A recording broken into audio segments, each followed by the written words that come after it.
Hello everyone, I hope that you're all doing well today. I have a slight flu, so my voice will be worse than it normally is. Today I will be introducing sequential SMT. So this is a time-based concept, which obviously you need to know the basics of quarterly theory because that is the framework of what I will be talking about today. We'll be going into the more visual aspects of price, of course, and we'll be touching on a few topics which I've talked about before but have not really, went into great detail. So I believe that this will enhance your perception when it comes to, anticipating price swings and market reversals. So you need to understand that not all of these concepts that you are learning can be used in every single price swing, right? There has to be certain conditions that need to be met for these things to work. For this, you don't really need a higher time frame PDA rate, but you need Q3 and Q4, the new concept that I will be sharing with you, right? If you have a higher time frame PDA rate, which most of you know what that is, and if you don't know what that is, then you should probably go back and rewatch some of the videos that I did. So I'll be asking you guys right now, just take a few seconds and look at price right now, right? So this is Q4. Well, this is Q4 of the daily cycle today, and this is Q3, right? So you're learning sequential SMT divergence. So right here, this is Q4, this is Q3. So sequential SMT divergence occurs between different quarters, right? Mostly Q2, Q3, and Q4. So with this specific one that I am talking about, the aim of this is to anticipate the reversal of Q4, right? Let me say that again. When you're using this specific time-based concept, you are trying to trade Q4, which is either Thursday, the afternoon session, or the last quarter of the year, for example, right? You know all of that.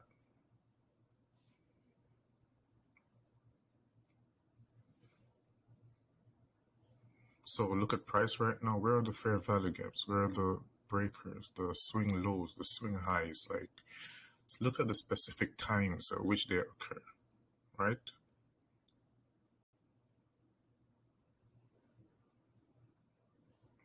And now I'll take the lipstick off. So this is SMT divergence.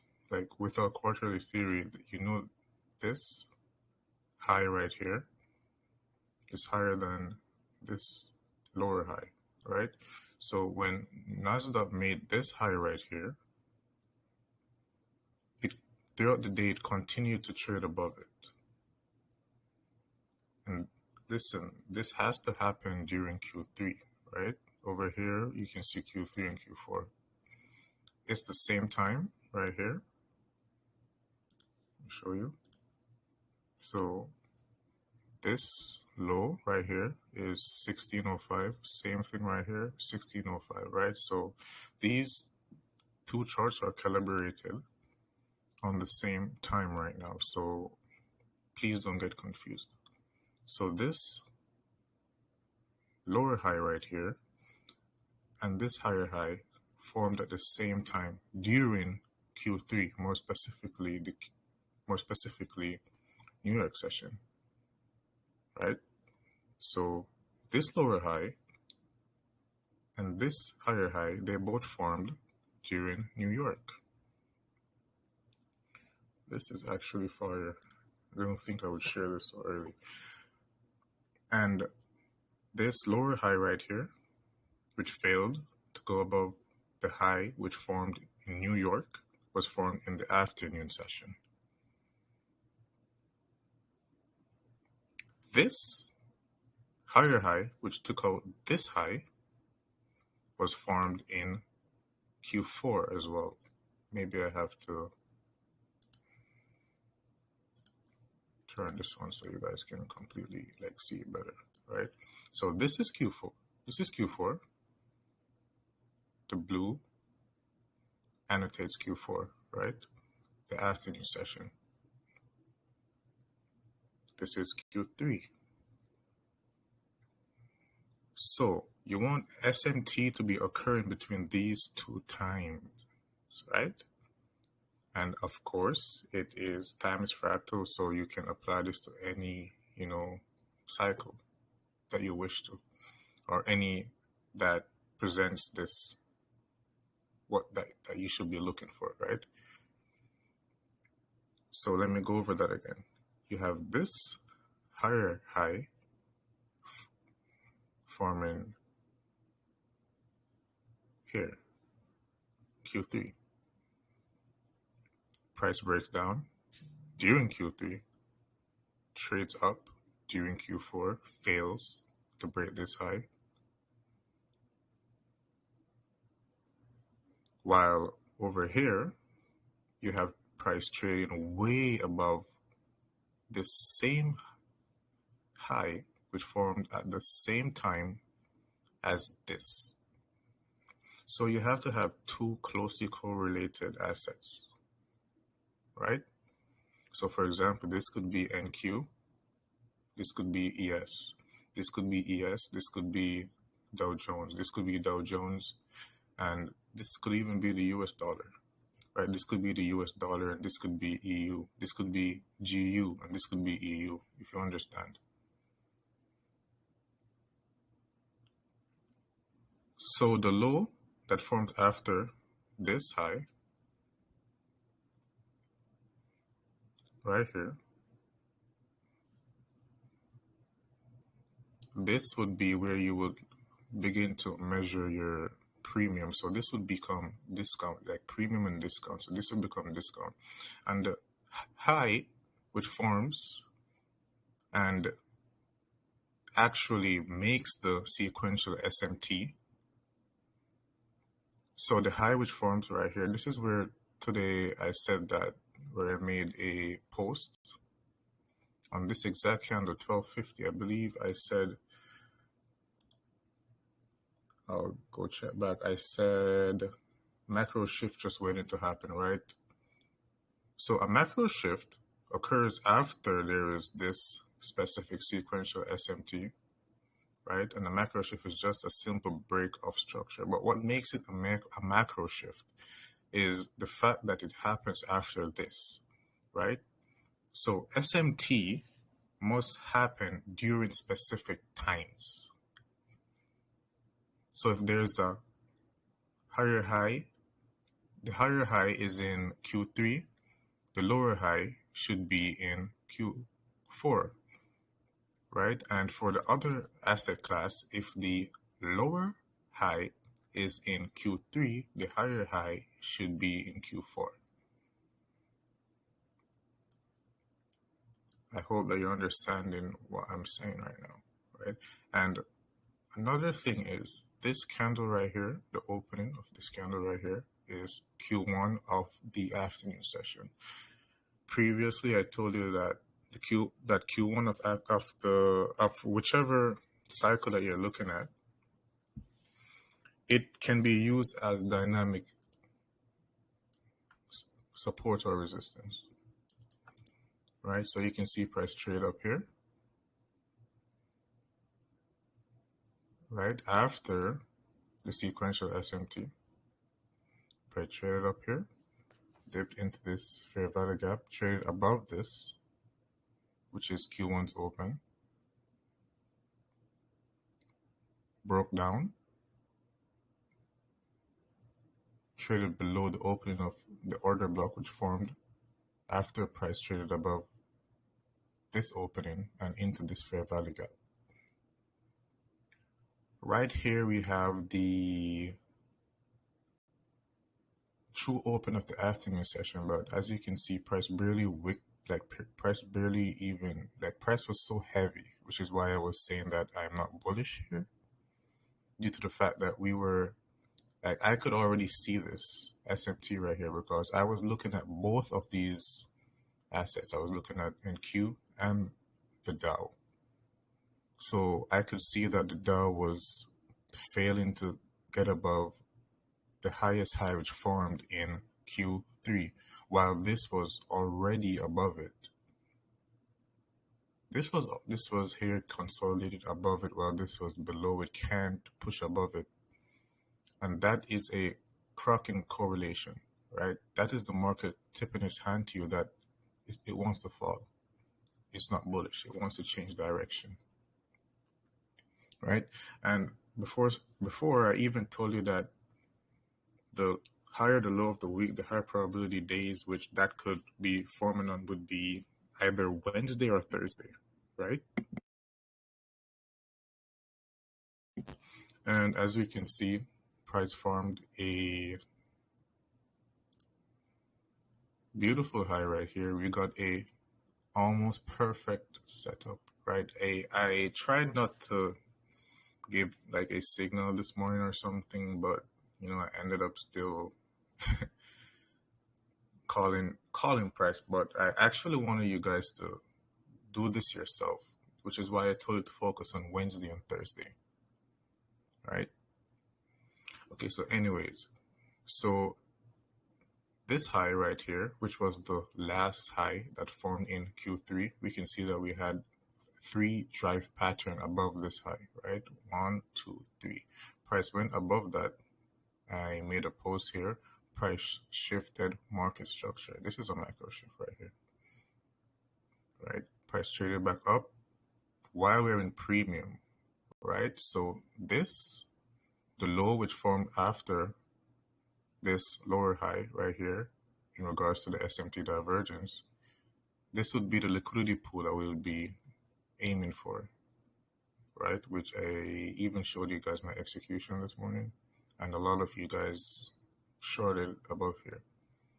Anyways, so from this low to this high, this is premium. When price is above the 50%, most of you guys know this is where you want to look for sells, right?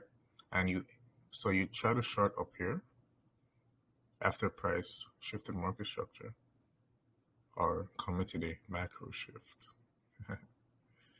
Trade back up into this fair value gap. Forms an order block. Price trades above Q1's open. Right here, uses it as like resistance, right? As though you would use a fair value gap. A breaker. Price moves within this. Then a order block forms within the breaker, right? And the opening is where below the open of Q1. We traded below it, remember? And right here, it barely did it, but it went above the true open of the afternoon session, and we just started to break down. This is something that I think is actually crazy, right? So there will be days where there will be some times when you will see SMT between Wednesday and Thursday, right? So you'll see NASDAQ make the low of the week on Wednesday, and then you'll see, for example, the S&P 500 or Dow Jones make the low of the week on Thursday. You can literally just expect a reversal or a continuation of the trend which which is in place on Thursday to continue on Friday, which is something we will eventually touch upon in more detail, right? So this lecture is to introduce this concept to you, which is very powerful. You can see today I called price beforehand, executed, all of that. People got a good bias from this as well. Even, you know, while other people were, okay, I don't want to talk about other people, but, you know, some people could not find their way in the market, right? And we were able to do so. We talked about how Monday would be low probability, how Tuesday would be low probability, and how the days to trade would be Wednesday and Thursday. And so far, so good, right? Tomorrow, there will also be a setup, right? I told you guys to focus between 9 and 10:30. I literally told you guys that. And what happened between 9 and 10:30?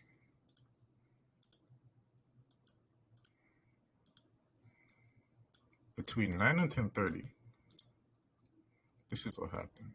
Wow, even this fell so much.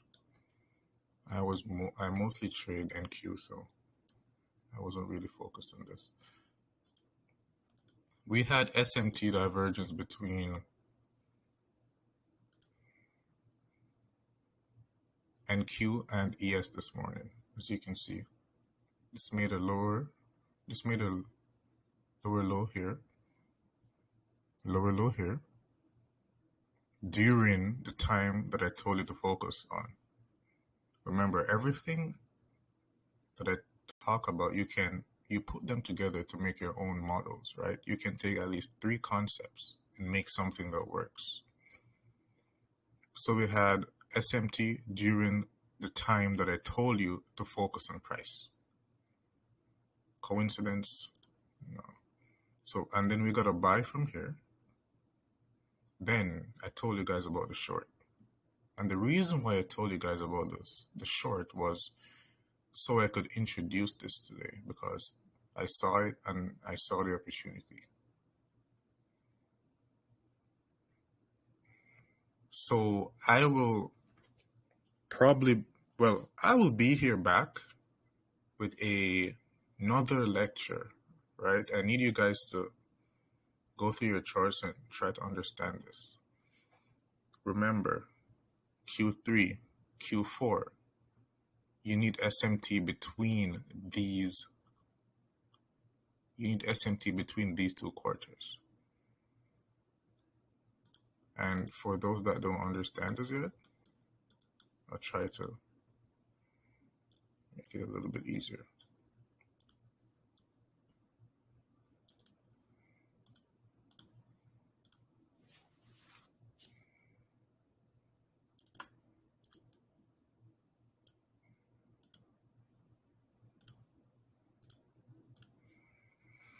So this is Q3, because it looks simple, and it is simple, but it's amazing. And I need you guys to, you know, show me examples when you do your executions, when you do your trades or whatever, right?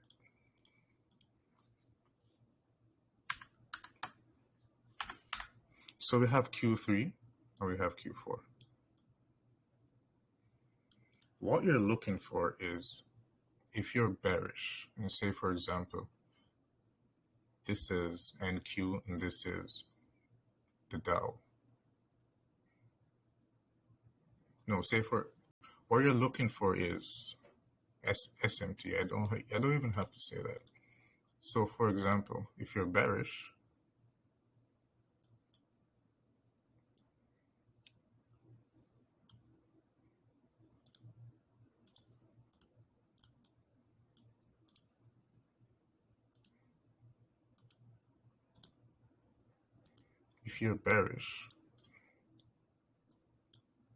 it is better for you to trade the asset which makes the higher high.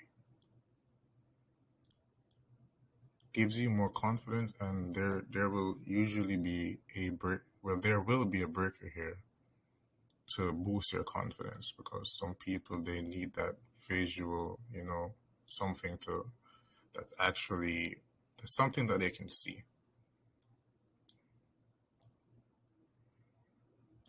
I literally did not want to, talk about this so early, but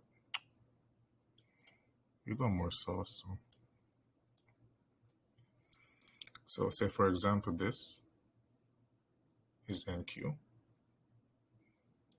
During Q3, you want to see this happen with the Dow.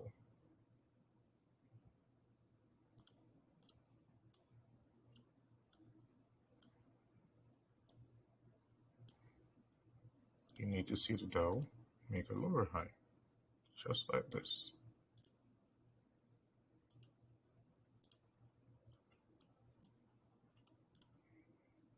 So can you guys understand this now?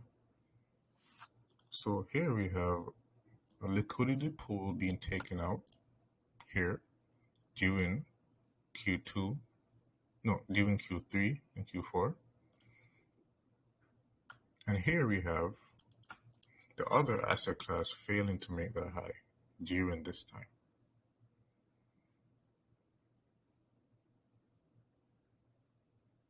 So this is the basics of sequential SMT. There's more, of course, but this one is I specifically, when I was just searching for something that would aid me in, finding out when Q4 will reverse, right? And this is something that I found, which is amazing. And you guys will see, you can look in your charts, you can look at the low and the high of the week, the low of the week, last week, you'll see it, the week before, what usually happens whenever the low of the week is Wednesday and Thursday. You usually see this happen, right? So this is very powerful.